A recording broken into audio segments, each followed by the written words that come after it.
ሰላም ጤና ይስጥልን ወደ ረመጥ ሚዲያ ቤተሰቦች እንደምናላችሁ። ይህ ረመጥ ሚዲያ ነው። የተለያዩ መረጃዎችን ይዘንላችሁ ቀርበናል። እስከ ዝግጅታችን ፍጻሜ ቆይታችሁን ከኛ ጋር አድርጉም። በመንግስት በተገነቡ መንገዶች ላይ የሚንቀሳቀሱ ተሽከርካሪዎች ግብር ሊከፍሉ ነው ተባለ። የምጣኔ ሀብት ባለሙያው የሆኑት አቶ ዋሲሁን በላይ ይህ ግብር በተሽከርካሪ ባለቤቶች ላይ የሚጣል ሲሆን ተሽከርካሪዎቹ በመንግስት በተገነቡ መንገዶች ላይ ስለሚንቀሳቀሱ በየአመቱ የሚከፈል ይሆናል ብለዋል። ይህ ከመደበኛው የተሽከርካሪ አመታዊ ምርመራ ወይም ቦሎ ጋር ተያይዞ ሊመጣ የሚችል ግዴታ ነው።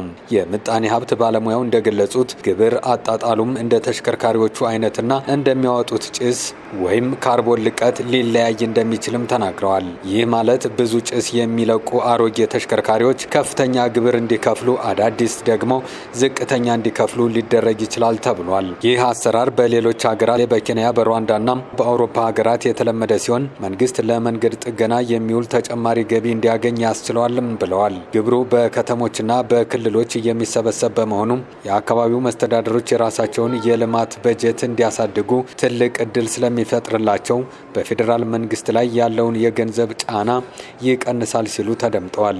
ይህ የታክስ ፕሮፖዛል በሚኒስትሮች ምክር ቤት ተዘጋጅቶ ለምክር ቤቱ ለማቅረብ ዝግጅት እየተደረገ ይገኛል ነው የተባለው። አቶ ዋሲሁን አክለውም ዝርዝር ደንቦችና መመሪያዎች ወጥተውለት ወደ ተግባር እንደሚገባና የኢኮኖሚው የገቢ ምንጭ እንደሚሆን የሚጠበቅ መሆኑን ተናግረዋል። ከዚህ ግብር የሚገኘው ገቢ ከአጠቃላይ የሀገር ውስጥ ምርት 0.2 በመቶ ድርሻ ይኖረዋልም ተብሎ ይጠበቃል። የፌዴራል ፖሊስ ከኢንተርፖልና ከማላዊ ፖሊስ ጋር በመተባበር አደገኛ ህገወጥ የሰዎች አዘዋዋሪ አድነው ባሻው ውዳሞን በቁጥጥር ስር አዋለ። ፖሊስ እንደገለጸው ተጠርጣሪው ከሀዲያና ከንባታ ዞኖች ወጣቶችን ወደ ደቡብ አፍሪካ እንደሚያደርሳቸው በማታለል ከእያንዳንዱ ተጓዥ ከ600 ሺህ ብር እስከ 800 ሺህ ብር ይቀበል ነበር።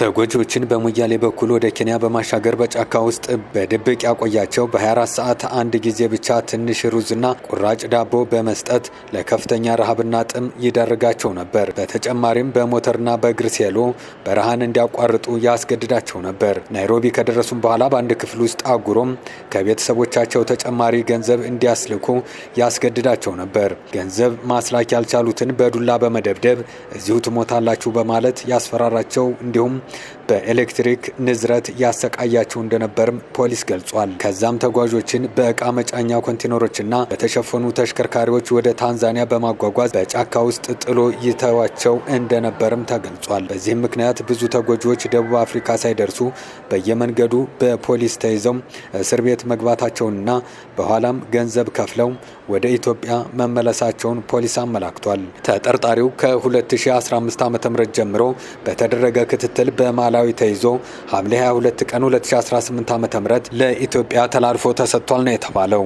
የኢትዮጵያ አየር መንገድ ለ68 የቦይንግ አውሮፕላን የሚሆኑ አካላትን አምርቶ በማስረከብ $6.8 ሚሊዮን ተጨማሪ ገቢ ማግኘቱን አስታወቀም። በበጀት ዓመቱ የመሰረተ ልማት ማስፋፊያዎች በስፋት መሰራታቸውን የገለጹት የኢትዮጵያ አየር መንገድ ግሩፕ ዋና ስራ አስፈጻሚ አቶ መስፍን ጣሰው ዘመናዊ የሆነ አዲስ የኢንፎርሜሽን ዳታ ሴንተር ተገንብቶ ወደ ስራ መግባቱንም አስታውቀዋል። አሁን ላይ የቦሌ አውሮፕላን ማረፊያ የመንደርደሪያ ማሻሻያ ስራ እየተሰራ ይገኛል። በተጨማሪም የሀገር ውስጥ አውሮፕላን ማረፊያዎችን ለማዘመንና ለማስፋፋት በተጀመረው እንቅስቃሴ የኮምቦልቻ የባህር ዳርና የአርባ ምንጭ አየር ማረፊያዎች ተጠናቀው ስራ መጀመራቸውን ዋና ስራ አስፈጻሚው ተናግረዋል። በሌላ በኩል አየር መንገዱ የአውሮፕላን አካላትን በማምረት ለገበያ እያቀረበ እንደሚገኝ ገልጸው ለ68 የቦይንግ አውሮፕላኖች የሚሆኑ አካላትን አምርቶ በማስረከብ $6.8 ሚሊዮን ተጨማሪ ገቢ ማግኘት መቻሉን ማስታውቀዋል። የቢሸፍቱ ዘመናዊ አየር ማረፊያ ግንባታ ከመጀመሩ አስቀድሞ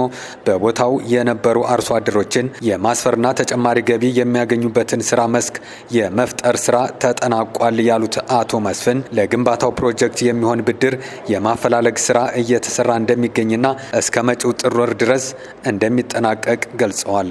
አየር መንገዱ በአቪዬሽኑ ዘርፍ ለሚያስተምራቸው ተማሪዎች ተጨማሪ የመማሪያ ተቋማትን ለማስፋፋት እንደሚሰራም በመግለጫው ተመላክቷል። ውድ ቤተሰቦቻችን አብራችሁን ስለቆያችሁ ከልብ እናመሰግናለን። ላይክ፣ ሼር እና ሰብስክራይብ እያደረጋችሁ ቤተሰባዊ ግንኙነታችሁን አጠናክሩ። ጤና ይስጥልን።